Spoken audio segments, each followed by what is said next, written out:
మహిళగా మంత్రి పదవి బాధ్యతలు నిర్వర్తిస్తున్న రోజా సెల్వమణి గారికి ఒక మనవి, సూచన, హెచ్చరిక. రోజా గారు, మహిళల నుంచి మన సమాజం, ఇతరులు కాస్త సభ్యత, సంస్కారం, హుందాతనం ఆశిస్తారు. అందులో రాజకీయాల్లో ఉన్న మహిళలు ఇంకెంత హుందాగా ఉండాలో ముందు తరంలో ఉన్న ఎంతోమంది మహిళా నాయకురాలను చూసి నేర్చుకోండి. ఈరోజు తెలుగుదేశం గురించి, తెలుగుదేశం నాయకుల గురించి మీరు మాట్లాడే మాటలు, మీ హావభావాలు చాలా నీచంగా ఉంటున్నాయి.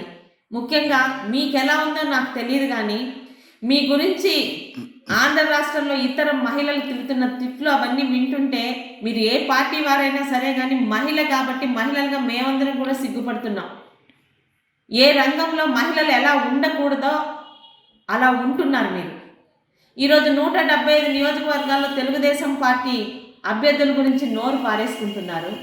దయచేసి ఒక్కటి ముందు గమనించుకోండి. మీకు కానీ మీలాగా తెలుగుదేశం పార్టీ మీద నోరు పారేసుకుంటున్న వాళ్ళు జగన్ రెడ్డి ప్రాపకం కోసం రేపుదే మీకు అసలు టికెట్లు వస్తాయో లేదో తెలియదు కాబట్టి నోరు పారేసుకుంటేనైనా జగన్ రెడ్డి టికెట్లు ఇస్తారని ఒక నీచమైన ఆలోచనతో నోరు పారేసుకుంటున్నారు. ఎప్పుడు ఎన్నికలు వచ్చినా 175 నియోజకవర్గాల్లో గెలుపుని సాధించే అభ్యర్థులతో రెడీగా ఉన్నది తెలుగుదేశం పార్టీ.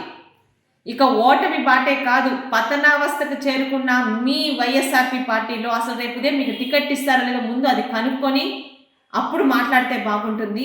దయచేసి నోరుని అదుపులో పెట్టుకుంటే మహిళగా అయినా ఆ కొంచెం గౌరవమైనా మీరు నిలుచుకుంటారని ఆశిస్తూ మీ తోటి మహిళగా ఉంటున్న మీ సోదరి గౌతు శిరీష. మరిన్ని వీడియోస్ కోసం ఛానల్ ని సబ్స్క్రైబ్ చేయండి. లేటెస్ట్ అప్డేట్స్ కోసం వాట్సాప్ ఛానల్ ని ఫాలో చేయండి. అండ్ లింక్ డిస్క్రిప్షన్ లో ఉంది.